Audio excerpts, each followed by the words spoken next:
This is the Mile High FI podcast with Carl Jensen and Doug Cunnington. We have authentic conversations about the journey to FI, health, happiness, and some very odd tangents. We interview FI experts, side hustlers, people on their way to FI, and those who have reached the other side. Join us every week, and if you want the show notes and links and all that other stuff, head over to milehighfi.com. Hey, what's going on? Welcome to the Mile High FI podcast. I'm Doug Cunnington, and today is a little bit different. I have a guest host. Carl is under the weather or busy or something like that, and we needed some episodes. So I called in a favor from Carla. Carla, how are you today? I am doing great today. I mean, I'm a pretty good substitute for Carl. You just add an A on the end, and that's me. So it's perfect. I'm doing great. I'm really excited to talk about our topic today.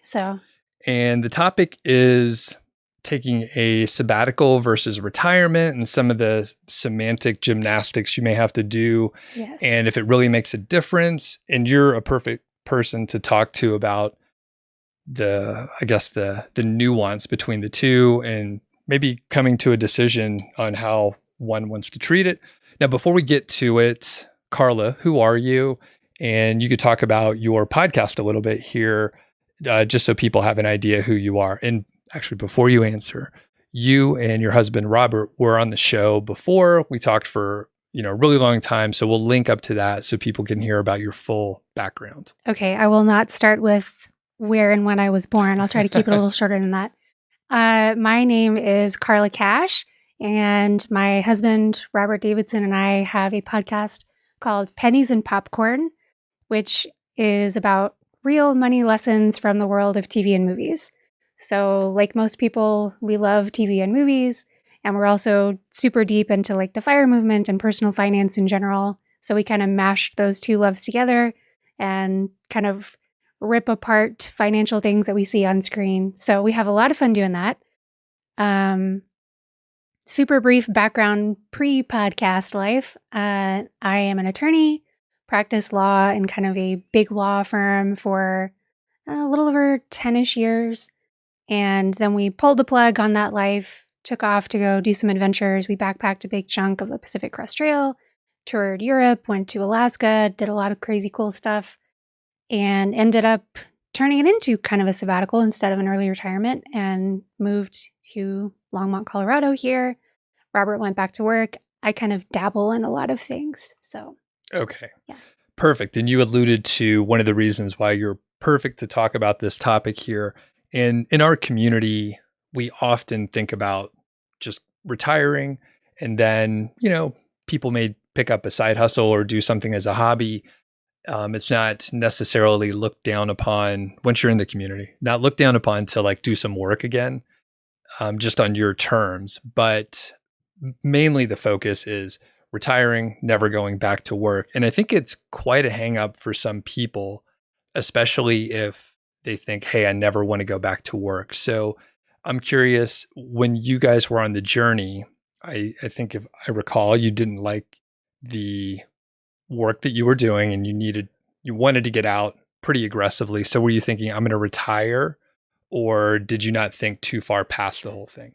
So I think I seesawed a lot between what I really wanted out of life and whether I did want to get to a point where we had enough to fully and completely retire and never go back to work, or whether that was even possible for us to get to a place where we felt comfortable with that and we should just find another job that I liked. Robert loves his job and always has. He's like a freak of nature. He's the only person I think I have ever met who genuinely loves his job and has had maybe like a couple bad days in like a 15-year career. I mean, it's amazing. So for me though, it was really tough to decide which direction I wanted to go and what I really wanted out of life, because to this day, I really want to find a job that I really enjoy, that like pays, like a comfortable-ish amount of money that will just alleviate some of the stress on having to worry about that portfolio and how it's doing and whether it's going to be enough to sustain us forever. But I think it's tough for a lot of people. Like it's hard to find something that's really great. You know, you talk about pursuing like a passion project and turning that into a side hustle or even a full-blown career. And people talk about like losing the passion for it, right? When you have to do something, it automatically becomes less fun. So I do think there's a lot to be said for true early retirement and getting to a place where you can always just do things for fun and you never have to worry about the money. But sabbaticals can be so powerful, and going back to work in maybe like a reduced capacity or even like changing careers altogether, I think can also be super awesome for so many people. And that's kind of what we've ended up doing. So, Okay. And you guys went on a big hiking adventure. How long were you guys on the trail? so we didn't do the whole PCT. We were on trail for maybe like 2.5-ish months, something like that. Okay. And then pivoted to car camping because I had an ankle injury and just couldn't keep going. So we started car camping. So we continued to live like outside for about a full 6 months. So it was pretty good stuff. It's fun. Okay. Wow. And you mentioned that on the trail and a lot of these through hikes and other big sort of expedition type deals, people do take a sabbatical for 6 months or a year or whatever. They know they're going to have to go back to work. So can you talk about that and that sort of approach? Yeah. So to do one of these long through hikes, you have to take a sabbatical, right? Nobody has, or almost nobody has a job where you can just say, hey, I'm going to take a 6-month vacation.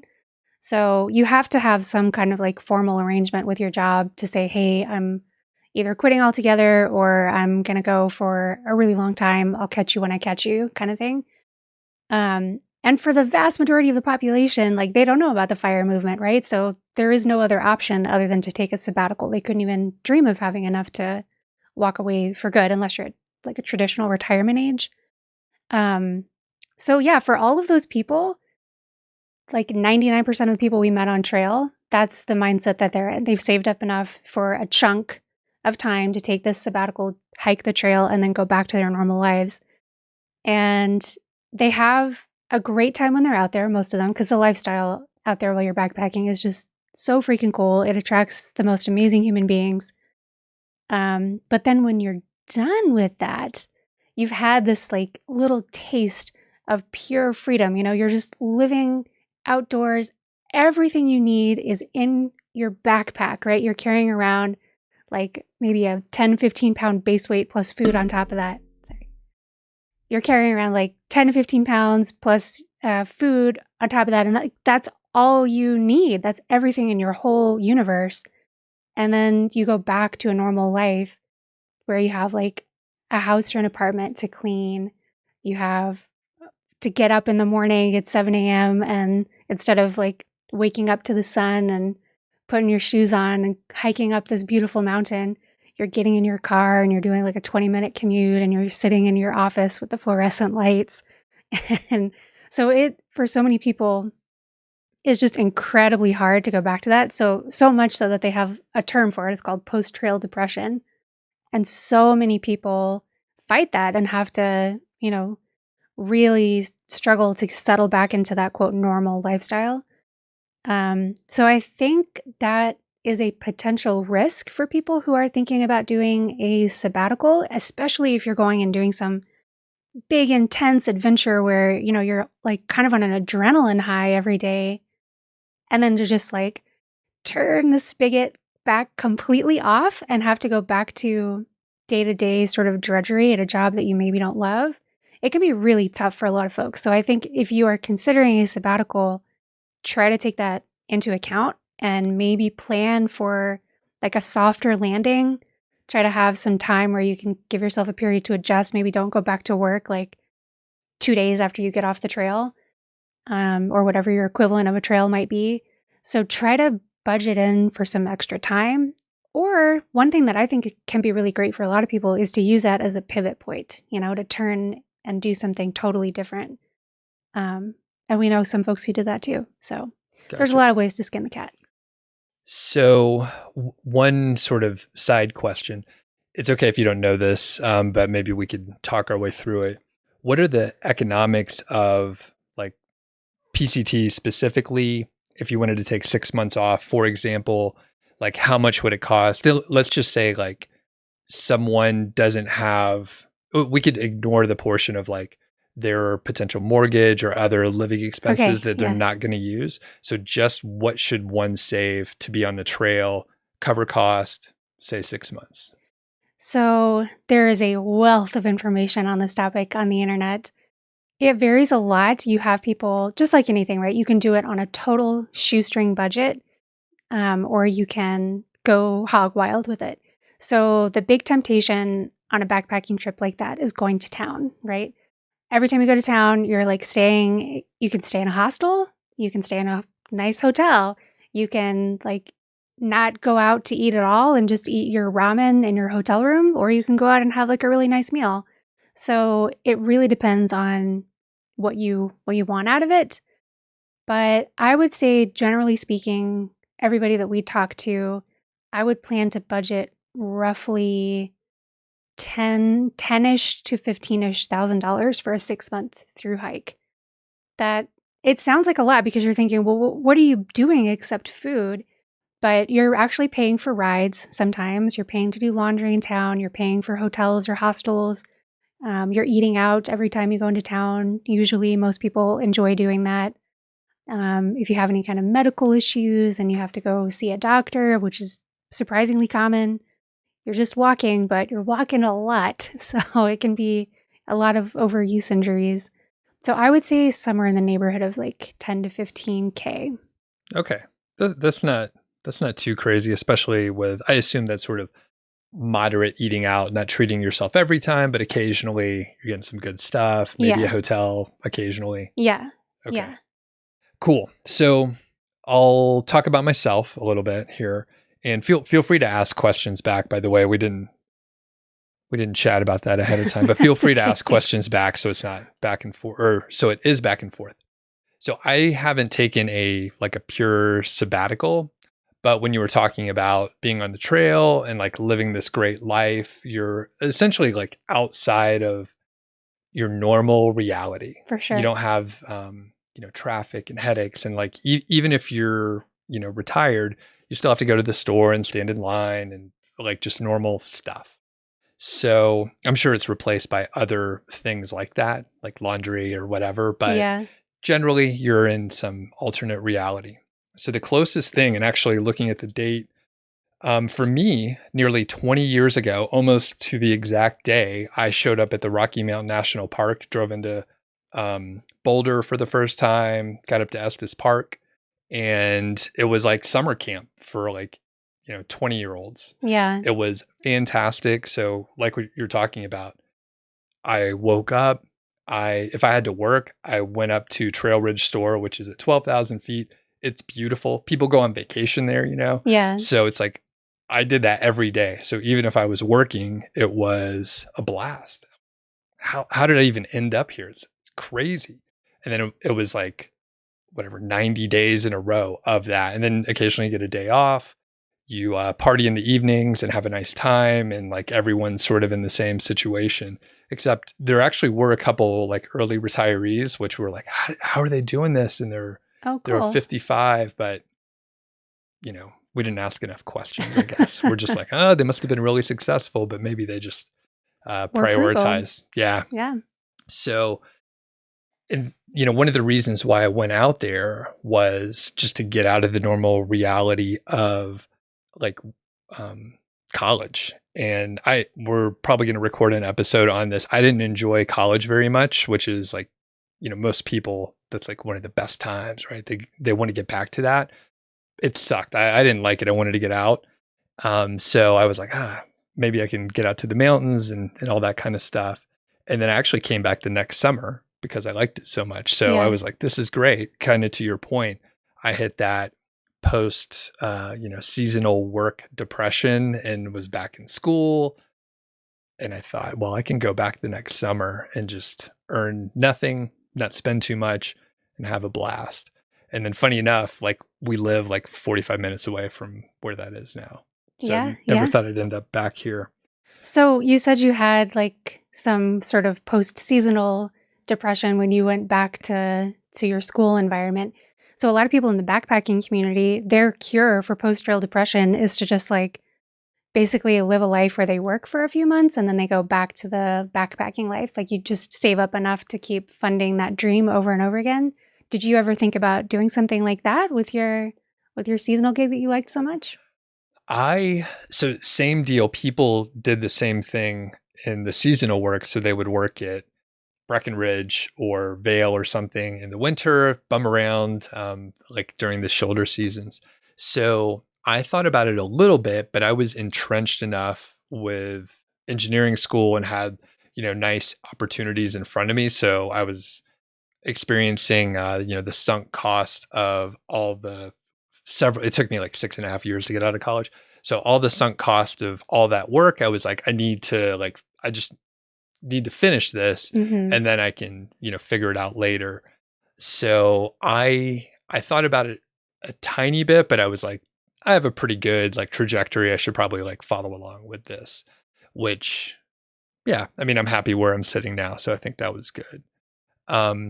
Did some of those people run into issue like the revolving door? Were they like, I mean, there's no way to get out of that if they're just unable to save and they're just saving for the next time that they're off. Yeah, no, I mean, it is a revolving door. I think that's a great way to put it.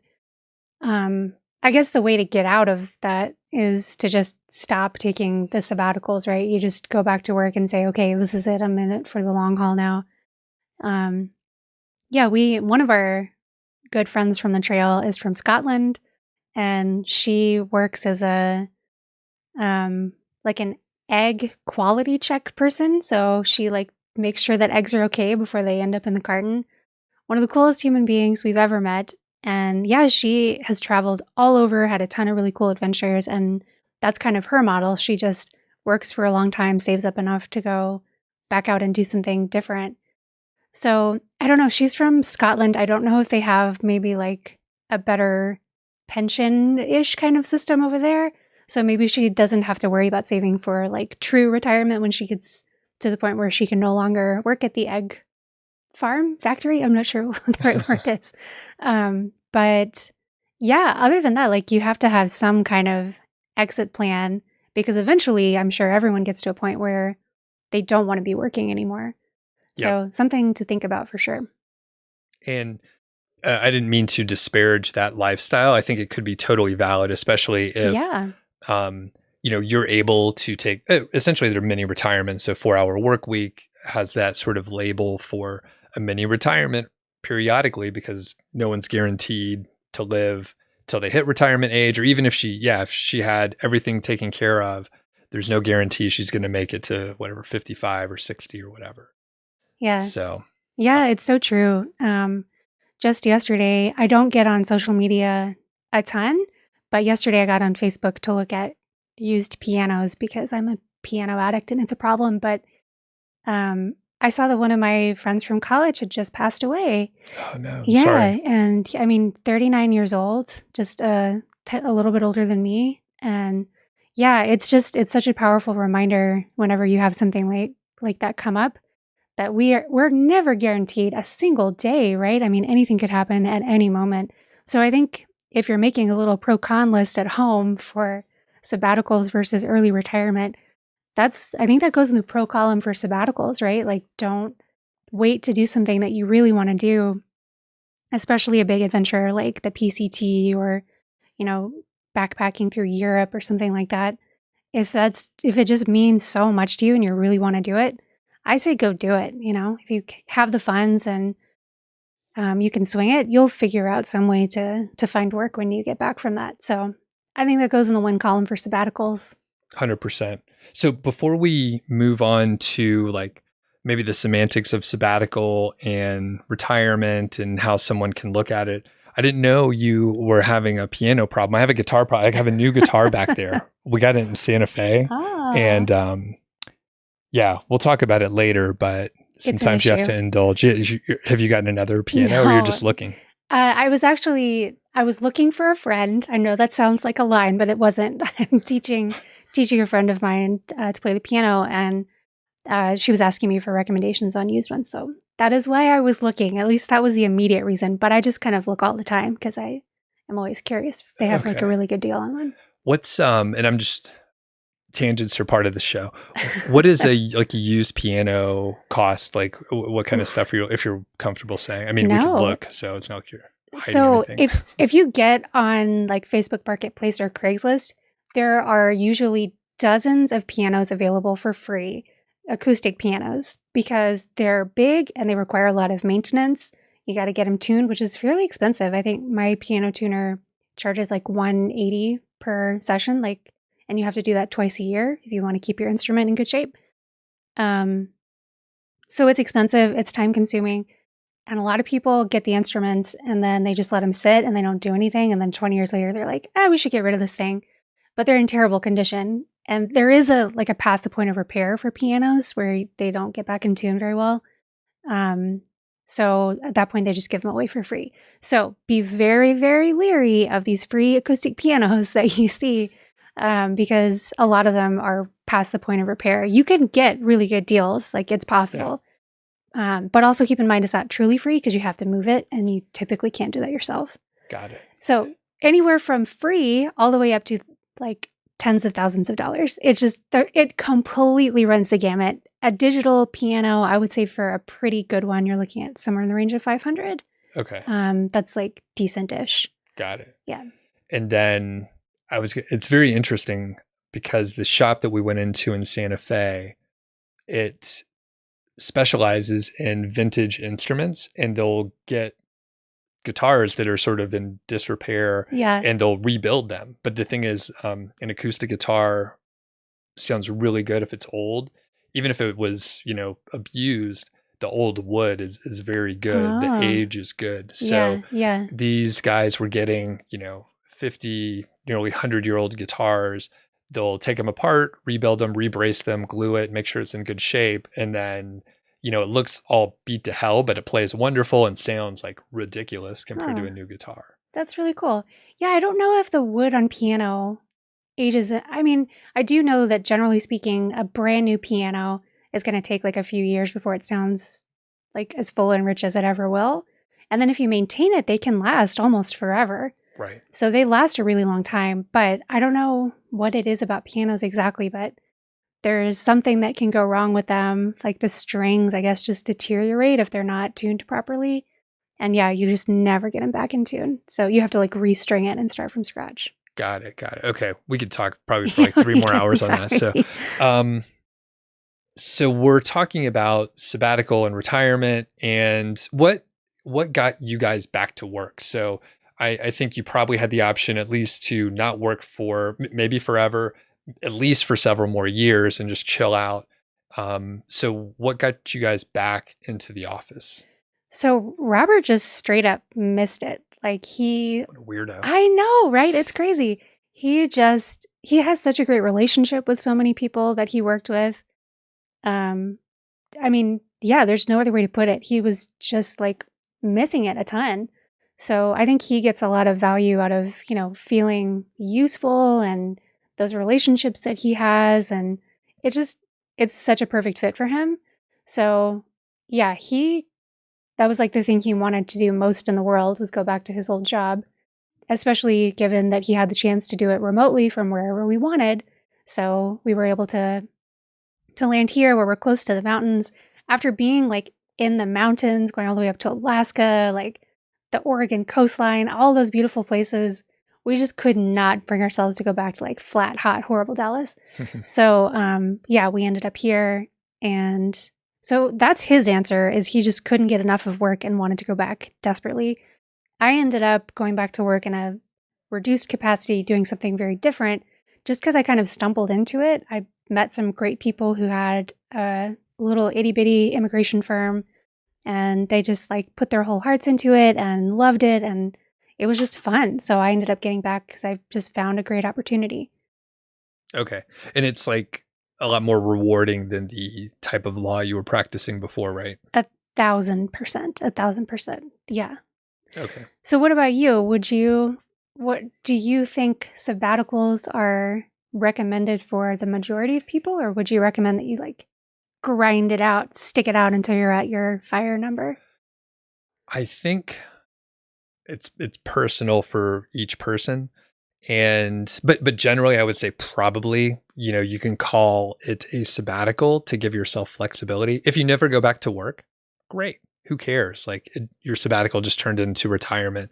So, and I think it almost doesn't matter. It is a semantic thing where like some people will get hung up if you say retirement and they get a little confused. So it might just be easier to explain, hey, I'm going on a sabbatical. Now, for me personally, I've mentioned it a few times. I work. I'm doing my own podcast. Have this one. I have a YouTube channel and online course business, but it's fairly minimal. I'm usually doing like 15 to 20 hours per week or so, and I take big chunks of time off. So it doesn't feel too bad, and it's pretty fun.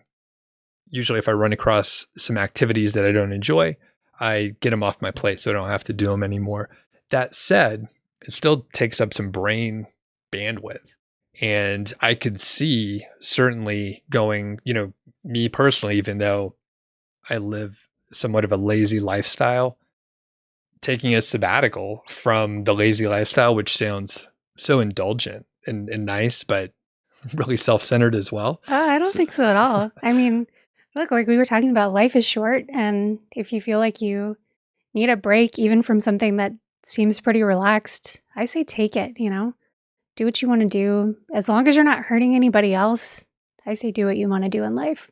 Yeah. And it would just be, for me, just not checking those emails or just like getting rid of them. And I mean, I am doing less and less. So I realize like if I don't reply back to these emails timely or at all, usually it's fine because I've set up everything else properly.